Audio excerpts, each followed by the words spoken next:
Well, I lied. I'm gonna part 4 right now because can. Sorry for the pause. Just took in some ibuprofen. With Monster, great combination. If you couldn't tell. Didn't want to record it because like pills and such. Anyways. If you just finish part 3, part 4 starts cycling through the short run. Minus the gap. Well, the average number is 2.8 or 2.25%. It's important to remember that it is often just an average. In case you hadn't noticed, the actual change in real GDP is often quite different from the average value. In some years, real GDP not only fails to grow at 2.8%, but actually declines a far bit. And so does employment. For example, real GDP fell by nearly 2% in 1982 and by over 3% in the first quarter of 2009. Those numbers may not seem very large, but a move from growing positive at close to 3% to declining at a rate of more than 3% implies that there's overall swings of about 6%. In 2009, the normal of trend rate of real GDP was over $15.5 trillion. So, the swing that year meant a loss of over $1 trillion of production, which would be a lot even in Canadian dollars. The analogies are sometimes a little weird.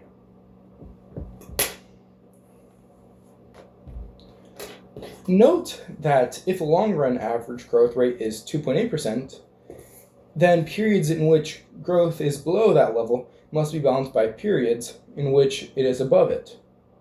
A bust must ultimately lead to a boom and recovery. I don't know why I overcomplicated that. And vice versa. From this viewpoint, it's sensible to categorize the average 2.8 growth path as the long-run trend, while the actual path that includes the significant falls from this viewpoint, it's sensible it's sensible to categorize that 2.8% growth path as a long-run trend. I just went back, if you couldn't tell. While the actual path that includes the significant falls from and rises back to that trend shows the result of the business cycle.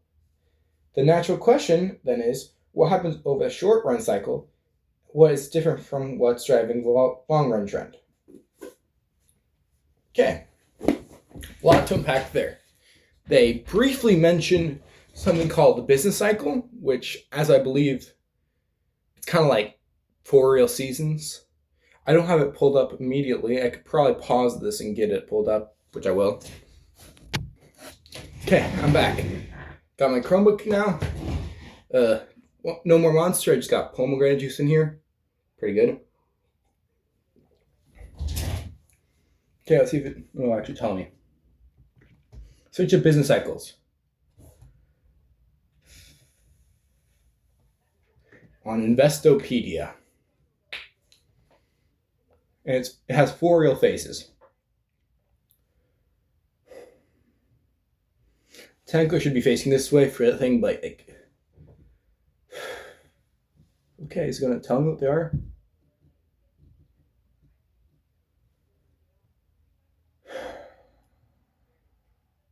No, I actually have to look into this. Measuring business cycles. Hopefully that tells me.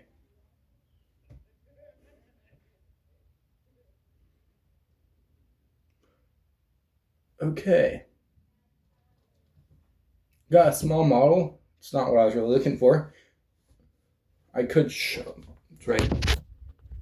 I got an ad on the bottom corner. Don't worry about it. Can't see the angle, so hopefully this is good. Okay, it's GDP over time. Tends to go up and down with the cycles as such. There's a peak and a trough, top, bottom. There's a recession, which goes from the peak to the middle line, and below goes to depression. After that comes the recovery and the expansion. And someone's right at the door. My younger brother just wanted to show me something he made in Minecraft. So yeah, peak, tro, if from the peak goes to a recession, down to a depression if it gets too low, with a recovery and an expansion. It's kind of hard to straight line. Up is the expansion part. Recession to the half line goes even farther. It's truly depression at the tro. There's a recovery back to the top line, and past that is another expansion. Hopefully that did a good job explaining. Closing that out.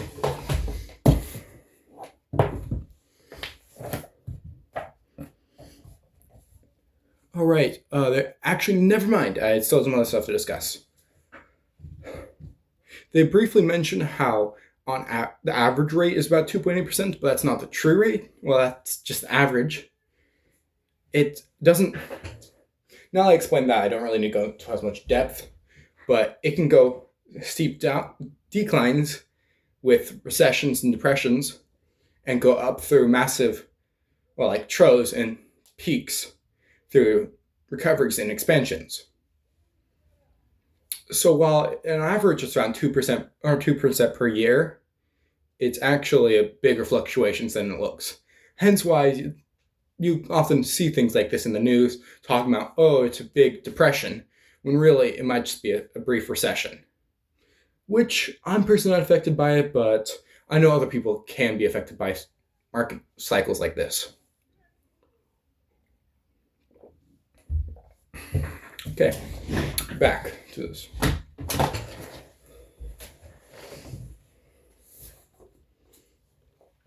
Note, okay, that's what I read. In many ways, the long-run trend is a supply-side concept. It is a measure of the output the economy can produce given normal growth. And the amount... I'm going to finish that because I'm reading it wrong. In many ways, the long-run trend is a supply-side concept. It is a measure of the output the economy can produce given normal growth in the amount of labor supplied and normal productivity gains. Trying to produce more than that for very long would ultimately require digging much deeper into the population to find more willing and suitable workers, along with getting more raw materials and other inputs.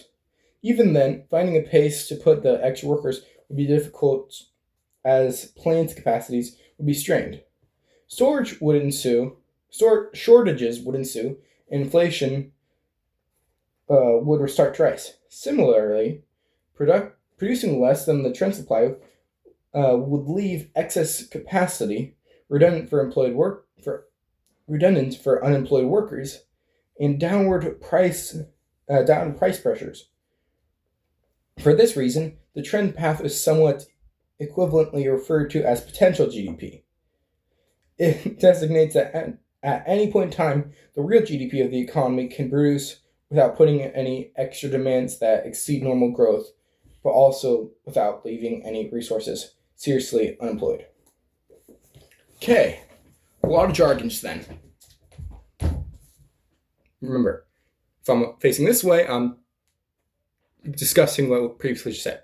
So if you already understand this, just skip into the video where I'm facing that way. They briefly mentioned potential GDP, which I didn't understand until then.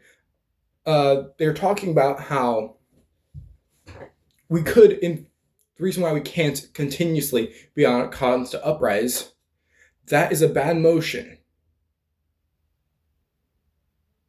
I'm not doing that again. Okay, we can't be on a constant uprise because that's constantly straining resources. If we were only on the we need time to regain our resources, our time, our manpower, and such. So we can't be on a constant rise, which is why there's this straight part in between where it goes up, referring back to the whole business cycle model. Trying hard to explain, but I need to put it into my own words first. Potential growth, or potential GDP, is the GDP we would essentially have if we didn't go through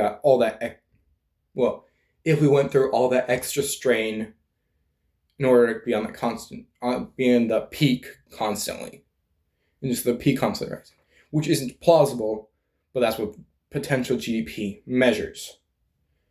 So let's think short term. We're in a depression. The potential GDP would still be the peak, which also means that if we're at the peak, potential GDP is maxed out. I think I'm doing a better job at explaining it. I'm still fully wrapping my head around this concept myself, which is why explaining it here helps me remember it better.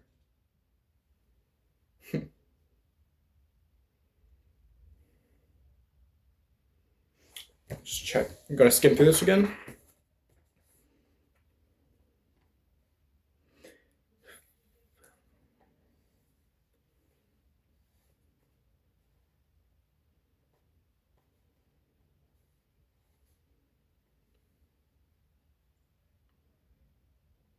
Okay, usually they tend to sum it up in the end of the paragraph, so I'm reading from there. For this reason, the trend path is somewhat equivalently referred to as potential GDP. It designates that at any point in time, the levels of GDP that an economy can produce without putting any extra demands that exceed normal growth, also without leaving any resources seriously unemployed. I kind of discussed this with potential GDP being that potential kind of helps is that part where we could achieve. But this is saying, okay, for this reason, the trend path is referred to GDP, or potential GDP. So I think I got a better idea. They actually have a little bit of model here. I don't know if it's particularly focused on it yet. I haven't looked into it. But here's this. So potential GDP is that 2.8% increase. Okay? We're not often there, or the fluctuations of around 6% they previously discussed. Potential GDP is the average though. The trend. What else is there to discuss? Actually, I believe I discussed it. I'm just repeating.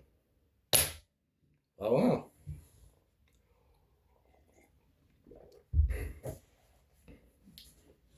Okay.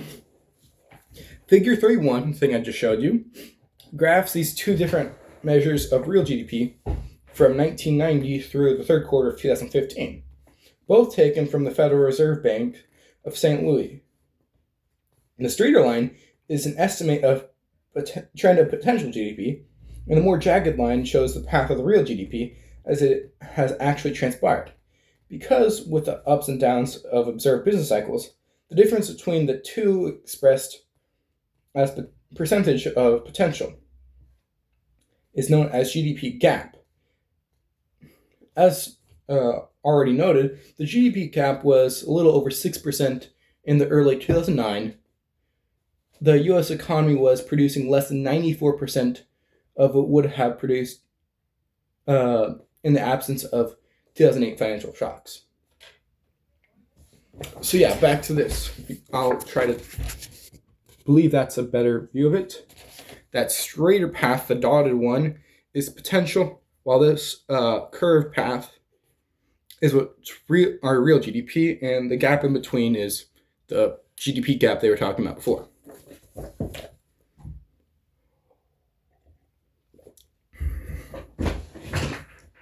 Okay, new section. Waiting for the GDP.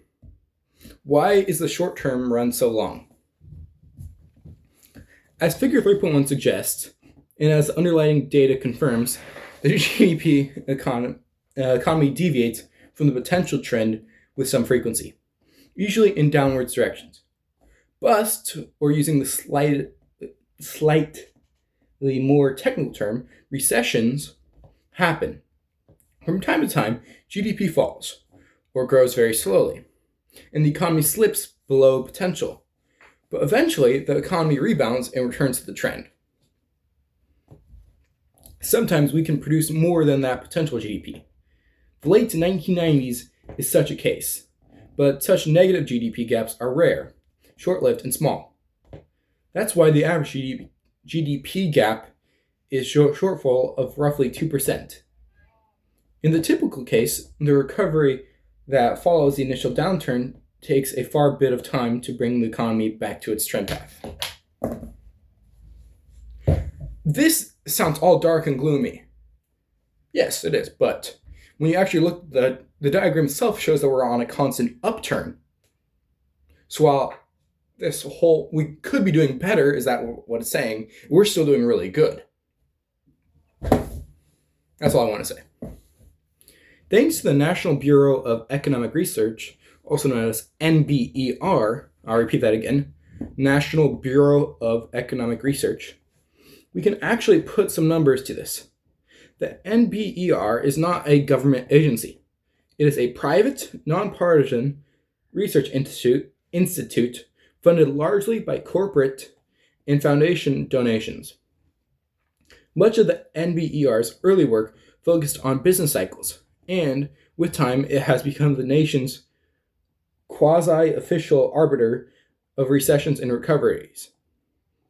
When an economist says that the recent U.S. Great Recession has begun in December 2007 and ended in June 2009, she is relying on the dates identified by the NBER. Briefly mentioning National Bureau of Economic Research and how it's basically an influential database. Going back up like this. If you look again at figure 3.1, you might wonder about this. Even in 2015, the economy is still producing 3% less than potential. How was the recession officially over in 2009? Read that again, because I think without comma. I added commas when there wasn't supposed to do them, and that often screws with grammar.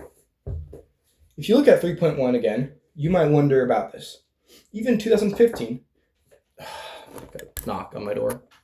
Okay, my younger brother just popped up, and I'm looking out the window, and now there's like 3 police cars right across the street from my house, and the neighbor who's on the roof seems to be having some trouble. So I'll get back on this.